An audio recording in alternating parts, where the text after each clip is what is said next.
사람이 가장 힘들 때가 앞으로 더 나아질 것이 없다고 생각할 때, 지금 매우 힘든데 앞으로를 생각해도 더 나아질 소망이 없을 때 가장 힘들다고 생각해요.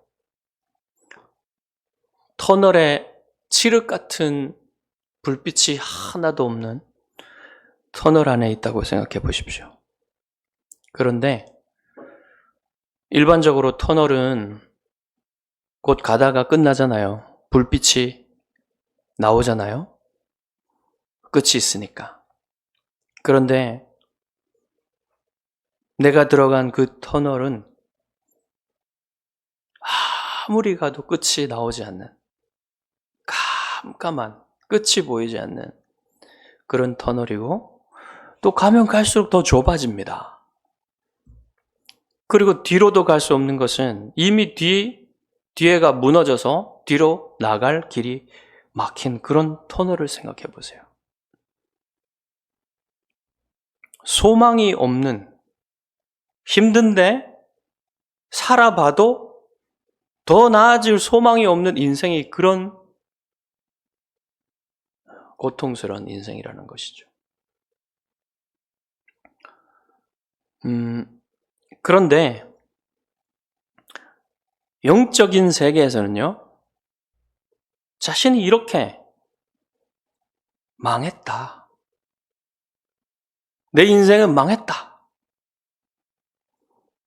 이렇게 망했다라는 것을 깨닫는 것이 영적인 세계에서는 더 좋을 수가 있습니다.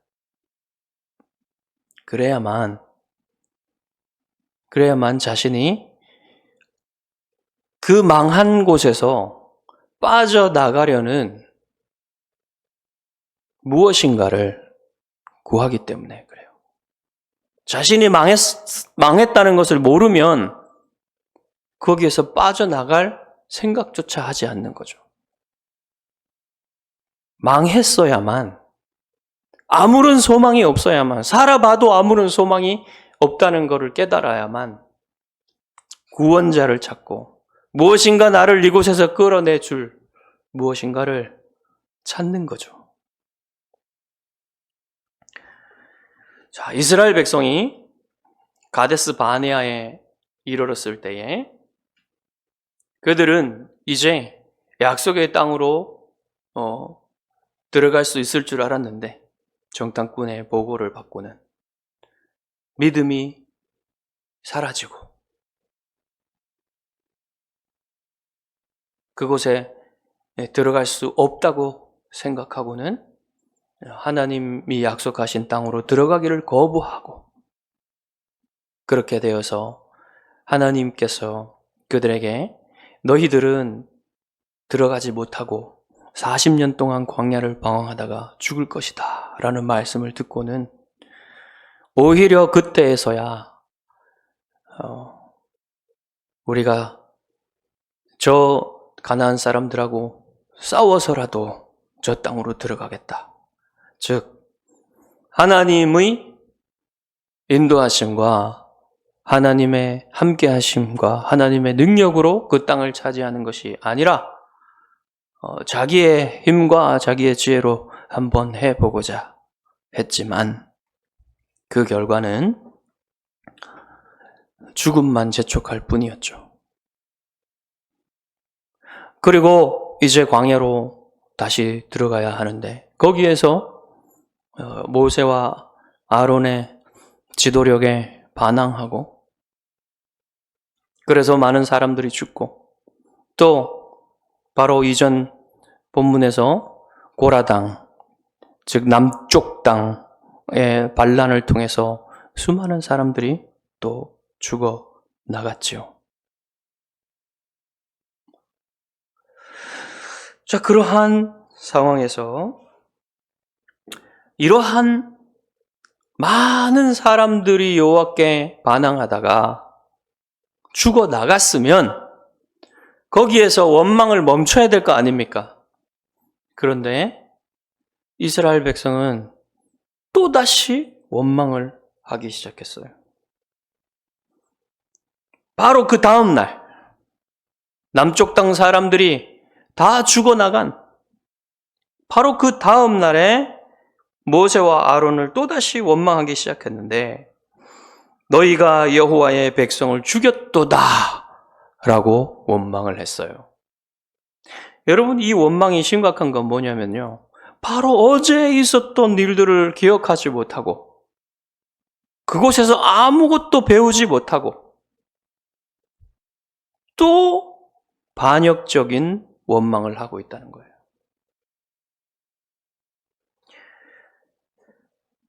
고라와 그 250명의 지도자들 어떻게 죽었습니까? 여호와 앞에서 나온 불에 타 죽었죠. 그리고 다단과 아브라함의 사람들은 어떻게 되었습니까? 땅이 입을 벌려서 땅에 꺼져가지고 다시 닫혀서 그렇게 죽었어요. 그러한 끔찍한 죽음과 심판을 보고서도 아무것도 배우지 못한 거예요. 여전히 모세와 아론이 죽였다고 그러면서 원망을 하는 겁니다. 그러니까 여러분, 이것은 사실상 모세와 아론을 원망했지만 모세와 아론을 원망한 게 아니죠. 하나님께 반항하는 거죠. 하나님께 원망을 하는 거예요. 그리고 여러분, 이 사람들이 뭐라고 합니까? 그 죽은 사람들에 대해서?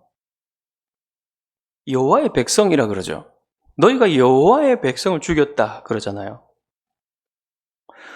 이 사람들이 분명히 반역적인 죄로 인해서 하나님의 심판을 당한 것이 확실한데도 이들은 그들의 죄로 죽은 것이 아니라 무고한 백성이 죽었다고.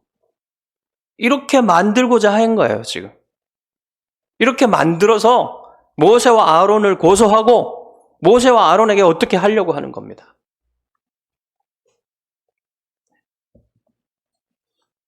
너무나 분명한 거 아닙니까?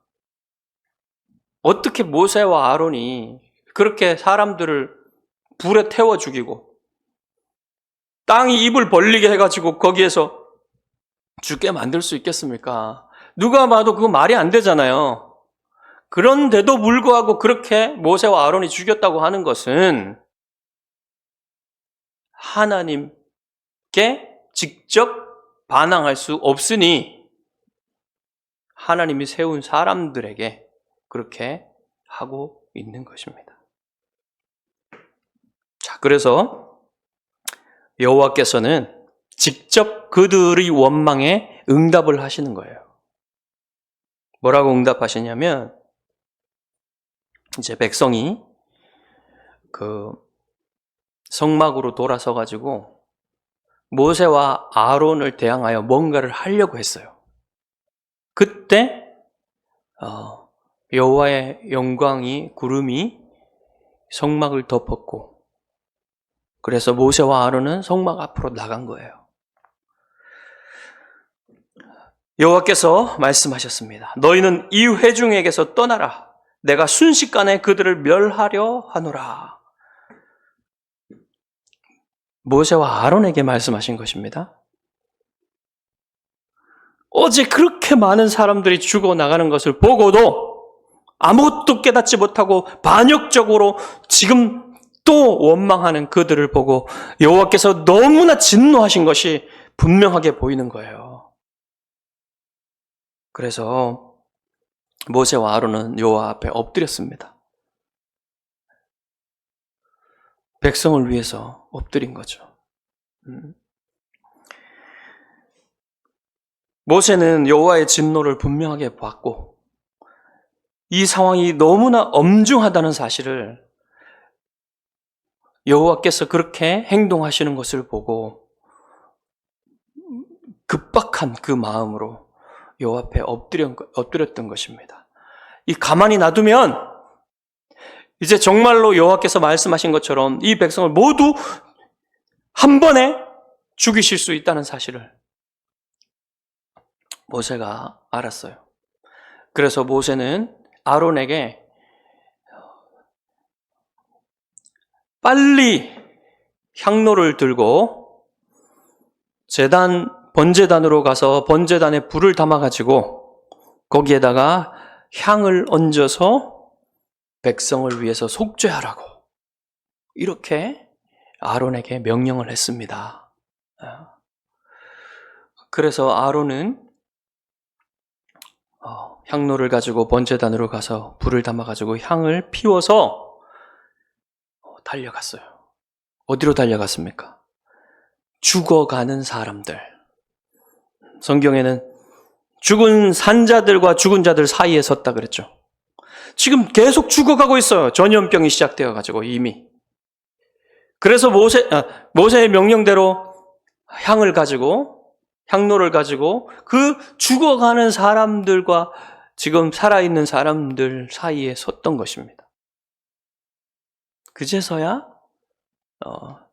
하나님의 재앙이, 전염병이 멈출 수 있었던 거예요. 그래서 죽은 사람들이 몇 명이라 그랬습니까? 14,700명. 여러분, 10,000명이요.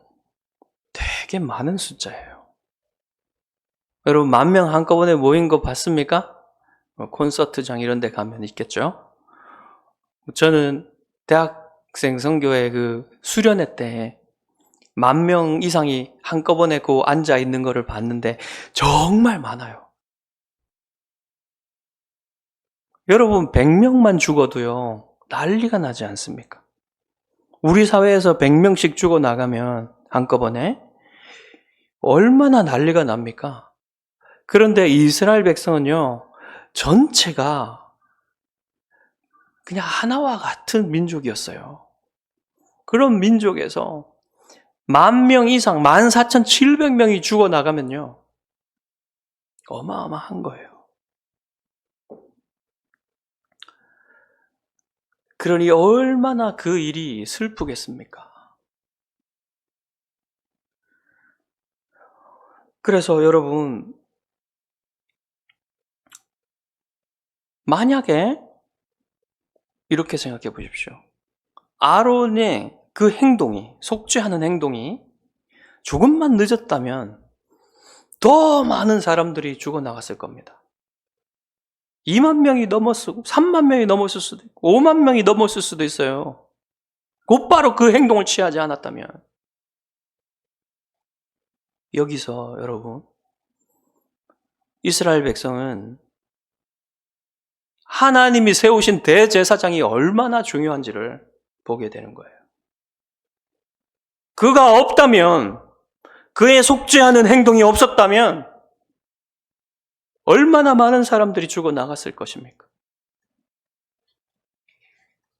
백성은 모세와 아론이 백성을 죽였다고 원명을 하지만 사실은 그 반대잖아요.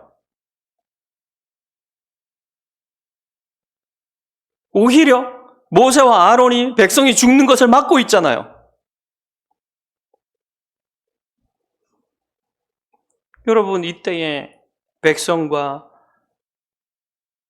여호와 사이에서, 산자와 죽은 자들 사이에서 백성을 중재할 수 있는 사람은 대제사장 아론밖에 없는 거예요. 모세와 아론밖에 없는 거예요. 다른 사람이 그 향로를 가지고 그 일을 했다면요, 그 사람도 불에 타 죽었을 겁니다. 여러분, 어떤 사람들은 이런 질문들을 자주 합니다. 하나님께서는 왜 어떤 사람들은 구원하시고 어떤 사람들은 구원하지 않으십니까? 어떤 사람들은 선택하시고 어떤 사람들은 선택하지 않으십니까? 여러분, 그래서 하나님이 불공평하다는 겁니다. 그렇지 않아요. 하나님이 공평하시려면요, 모든 사람들이 죄에 빠졌기 때문에 모든 사람들을 다 지옥에 던져 넣는 것이 공평하신 것입니다. 그게 공평한 거예요. 그게 공의로운 것입니다. 그러나 하나님은 사랑이시며 하나님은 은혜로우신 분이시기 때문에 모두 다 지옥에 던져버리지 않으시고 하나님의 은혜로 어떤 사람들을 선택하시고 구원하시는 거예요. 그거는 불공평한 게 아니죠. 그거는 너무나 은혜로운 것입니다. 그러니 여러분이 선택받지 못한 사람들, 저 지옥에 던져지는 사람들에 대해서 여러분이 하나님을 원망할 수가 없어요. 여러분이 어떻게 해야 됩니까? 여러분이 하나님의 은혜를 받고 하나님의 백성이 된 거, 하나님의 자녀가 된 거, 그것에 대해서만 여러분이 감사해야 되는 거예요. 그게 여러분이 할 일입니다. 다시 본문으로 돌아가 보면 이렇게 아론이 행동할 때조차 여러분 아론이 자신도 어떻게 될 수 있다는 생각 안 갖고 갔겠습니까? 여러분 아론조차도 그 전염병에 걸려서 죽을 수 있잖아요. 그러한 위험을 안고서 간 거예요. 그 죽은 자와 산 자들 사이로. 그렇게 희생을 하면서 아론이 백성을 중재했던 것입니다. 여러분, 하나님이 아론의 그 속죄의 행위를 받아 주셨기 때문에 죽음이 멈춘 거예요. 그래서 아론은 이제 그 멈춘 것을 보고 모세에게로 돌아왔던 것입니다. 여러분 전도에 대해서 생각해 보십시오. 선교에 대해서 생각해 보십시오. 사실 전도와 선교는요, 위험을 무릅쓰는 겁니다. 희생을 하는 거예요. 가만히 놔두면 지옥으로 달려가는 저 사람들을 그냥 둘 수가 없어서 내가 전도하고 선교할 때 무시를 당하고 정말로 쉽지가 않은데 그래도 전도를 하는 겁니다.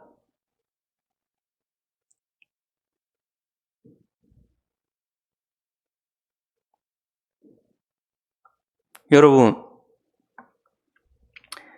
하나님의 나라가 확장되는 방법은요, 교회가 세워지는 것밖에 없어요. 교회가 세워져야지 하나님 나라가 확장됩니다. 다른 방법은 없어요. 그래서 개척교회를 하는 거예요.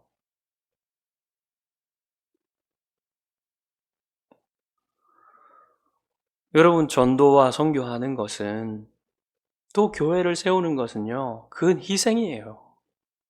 희생해야만 되는 거예요.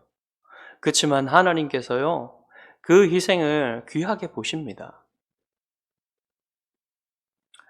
자, 이제 계속되는 죽음이 이렇게 해서 끝난 걸까요? 그런 것 같지는 않습니다. 왜냐하면 백성이 다시 원망할 것이기 때문에. 이런 것들을 아무리 봐도 백성이 다시 원망하지 않습니까? 그러니 하나님께서는 이 원망을 끝내실 무엇인가를 하시려고 하시는 거예요. 이 원망을 끝내시기 위해서 17장의 표징을 보여주시는 것입니다. 그 17장의 표징은 좀 단순한 것이었습니다. 별것 아닌 것처럼 보일 수도 있어요. 그렇지만 별것 아닌 것이 아니었어요. 단순한 것처럼 보이지만 엄청난 표징이었습니다. 이스라엘 백성이 워낙에 놀라운 일들을 많이 경험해서 이러한 놀라운 일도 이제 더 이상 놀라운 일로 받아들여지지 않을 수도 있지만 매우 놀라운 일이 일어난 거예요. 무슨 것입니까? 자, 여호와께서 모세에게 명령하셨는데 뭐라고 명령하셨습니까? 너는 각 지파의 지도자들의 이름을 적은 지팡이 하나씩을 아론의 지팡이와 함께. 아론은 레위 지파의 수장이었어요. 레위 지파 사람이잖아요. 아론도. 그래서 레위 지파의 지도자는 아론의 이름을 적어서 그 아론의 지팡이를 했듯이 이스라엘 각 지파의 수장의 이름을 적어서 그것을 증거궤 앞에, 즉 언약궤 앞에 갖다 놓으라고 했어요. 그러면 밤새 하나님이 택하신 지파의 우두머리에 그 지팡이에는 싹이 날 것이다. 그 지파가 하나님이 택한 지파라는 사실을 알라고, 또 하나님이 택한 사람이라는 사실을 알라고 이렇게 하셨던 거예요. 그런데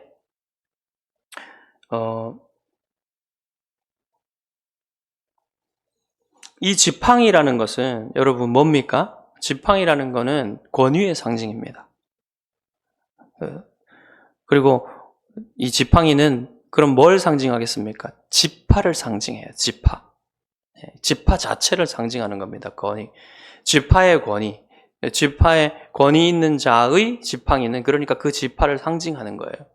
그래서 그 지파의 그 지팡이에 싹이 나면은 그 지파가 하나님 택하신 지파라는 사실을 알라는 거예요. 그런데 여러분 여기에 보시면 이 지팡이의 숫자가 13개인지 12개인지 확실치는 않습니다. 요셉의 지파를 한 지파씩, 요셉의 지파가 두 지파잖아요. 므낫세 지파와 에브라임 지파. 이걸 한 지파씩 하면 13개가 될 것이고 그거를 하나로 합치면 12개가 될 것입니다. 뭐 그거는 중요하지 않아요. 어떻게 보든 의미는 변하지 않으니까요. 그래서 이렇게 해가지고 싹이 어느 지파의 그 지팡이에 싹이 나는 걸 보면 너희들이 원망을 그치게 될 것이다. 이렇게 하나님이 말씀하신 거예요. 그래서 모세가 이렇게 했고, 모세가 다음날 아침에 증거궤 앞에 가서 보니까 아론의 지팡이에만 우미 돋고 싹이 나고 꽃이 피고 열매가 맺혔습니다. 그런데 보면 여기 살구 열매라 그랬죠. 살구 열매가 아니라 사실은 아몬드 열매입니다. 살구 열매랑 살구랑 아몬드랑 비슷해요. 친척입니다. 왜냐하면 벚나무 속에 아주 가까운 친척이거든요. 근데 같지는 않아요.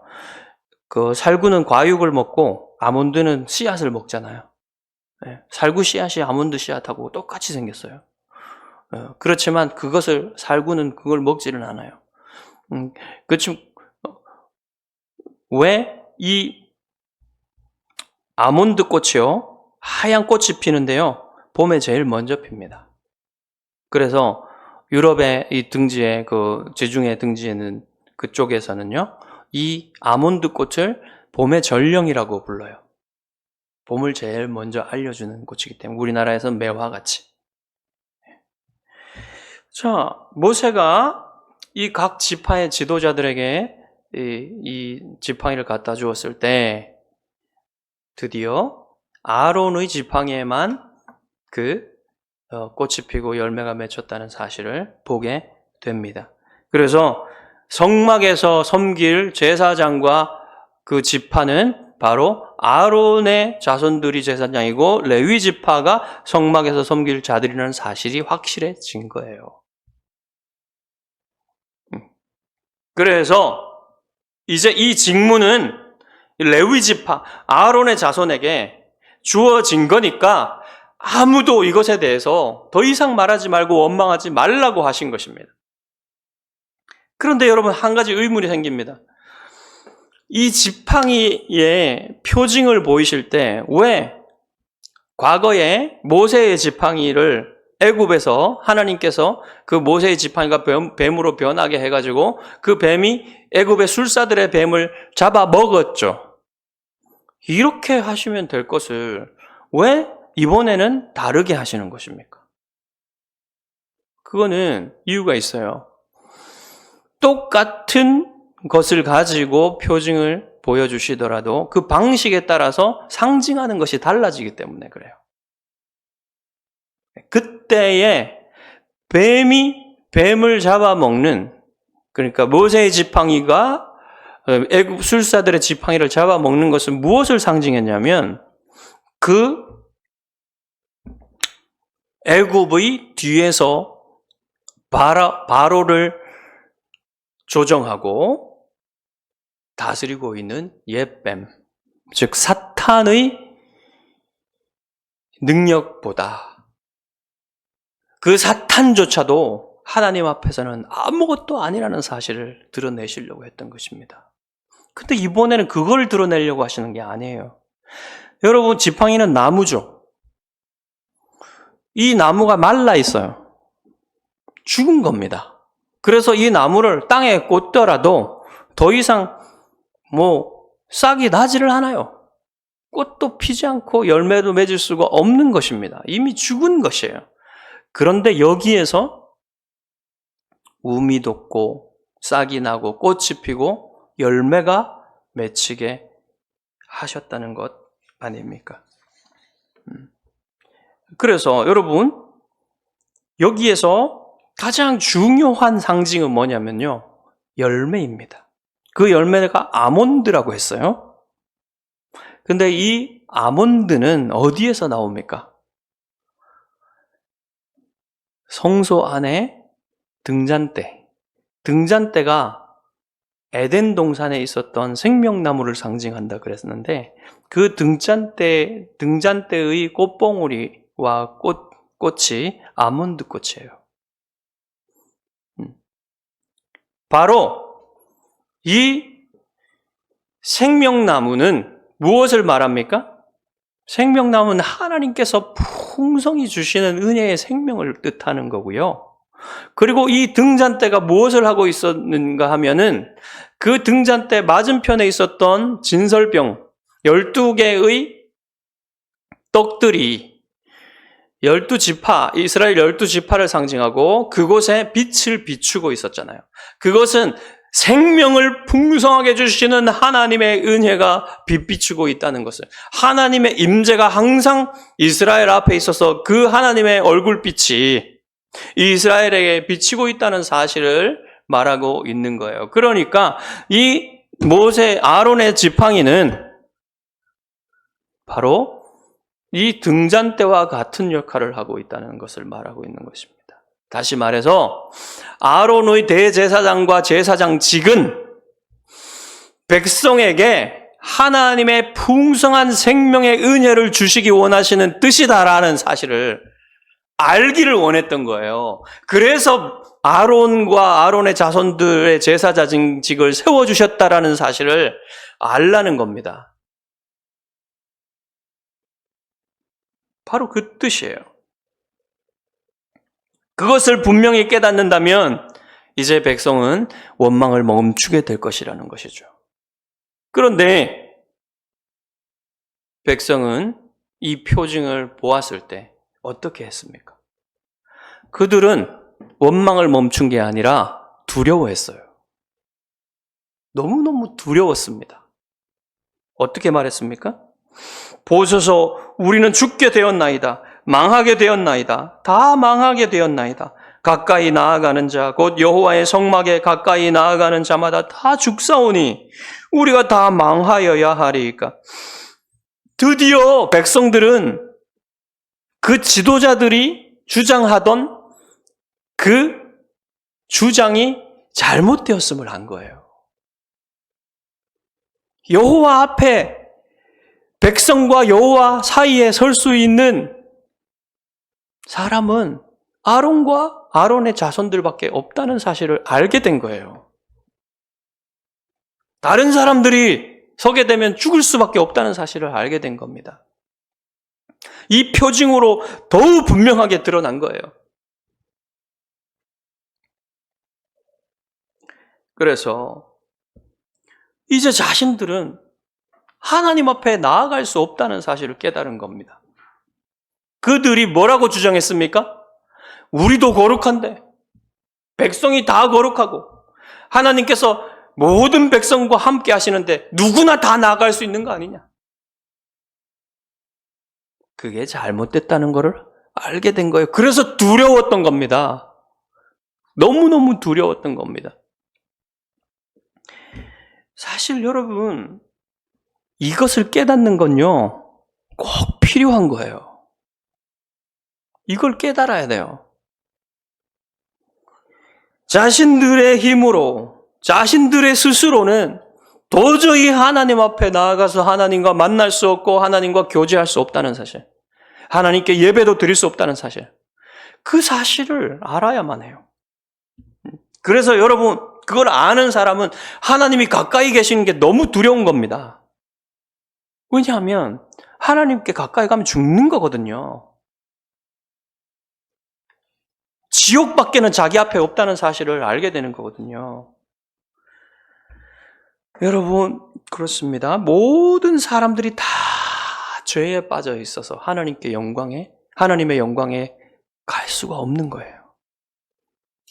모든 사람들이 죄에 빠져서 하나님 앞에 죽을 수밖에 없고 결국은 지옥에 던져져서 영원히 고통당할 수밖에 없다는 사실을 깨달아야만 해요. 누구도 예외가 없습니다. 한 사람도 예외가 없어요. 다 그렇다는 거예요. 여러분, 누구든지 이 사실을 제대로 알게 되면 이스라엘 백성들처럼 말할 겁니다. 우리가 다 망하게 되었습니다. 우리 모두가 다 하나님 앞에 설 수가 없습니다. 우리 모두가 다 지옥에 던져질 것입니다.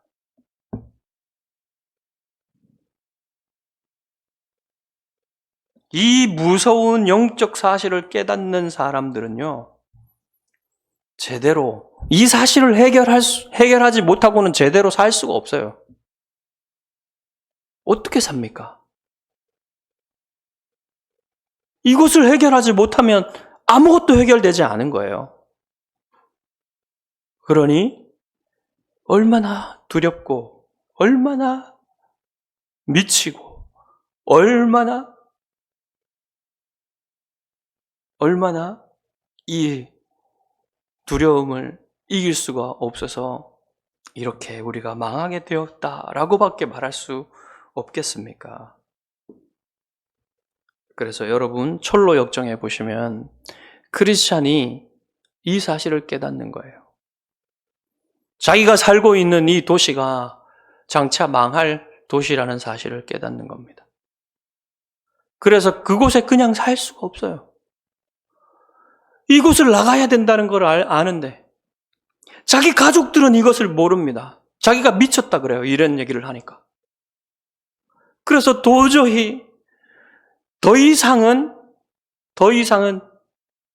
기다릴 수가 없어서 자기와 같이 가자 그래도 같이 가자고 동의하지 않는 그 가족들을 뒤에 두고서 그 도시를 떠나는 거 아닙니까? 그렇게밖에 할 수가 없는 거예요. 자신의 힘으로는 해결할 수 없기 때문에 자신을 구해줄 무엇인가, 자기를 구해줄 누군가를 찾을 수밖에 없는 겁니다. 여러분, 오늘 본문이 그 길을 보여주고 있어요. 하나님이 이 표징을 통해서 보여주고자 하신 것은 그들이 하나님의 대제사장을 통해서만 하나님께 나아갈 수 있다는 사실을 보여주신 거예요. 구약 백성은 정말로 대제사장과 제사장들이 없이는 하나님께 예배할 수가 없었어요. 하나님을 만날 수가 없었습니다. 그렇게 하나님 구약 백성은 그렇게 그 제도 하에서 하나님을 만나게 하신 거예요. 하지만 여러분, 그것은 어디까지나 하나님의 완전한 대제사장이 오시기 전까지만 그랬어요. 하나님의 완전한 대제사장이신 예수 그리스도께서 오셔서 그 자신을 희생 제물로 드리셔서 저 하늘의 영원한 성소에 들어가셔서 그곳에 자기의 피를 뿌리시고 택한 백성을 위해서 속죄를 완성하셨을 때 이제는 그 예수 그리스도의 속죄를 믿는 자들에게는 아무런 거리낌 없이, 아무런 막는 것 없이 이제 예수 그리스도를 통하여 하나님께 나아갈 수 있게 되었다는 사실을 말씀하고 계시는 것입니다. 여러분, 예수 그리스도를 믿는 자들은 더 이상 두려워할 필요가 없어요. 하나님 앞에 나와서도 죽을 두려움을 가질 필요가 없습니다. 이제는 예수 그리스도께서 여러분의 모든 죄를 지시고 죽으셨기 때문에, 그리고 부활하셔서 하나님 보좌 우편에 앉으셔서 지금도 여러분을 위해서 중보하고 계시기 때문에, 여러분을 중재하고 계시기 때문에 여러분 그 사실은 변하지 않습니다. 그래서 여러분이 하나님 앞에 나아갈 수 있게 된 거예요. 그 사실을 믿는 자들은 두려워할 필요가 없습니다. 불에 타 죽을 것을, 땅이 입을 벌려서 여러분을 삼킬 것을 두려워할 필요가 없어요.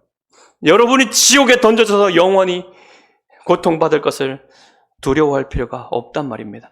예수 그리스도를 믿는 자들에게는 그래서 평안이 있는 거예요. 죽음을 두려워하지 않고 죽은 이후에 지옥을 두려워하지 않는 사람들이 되는 것입니다. 여러분,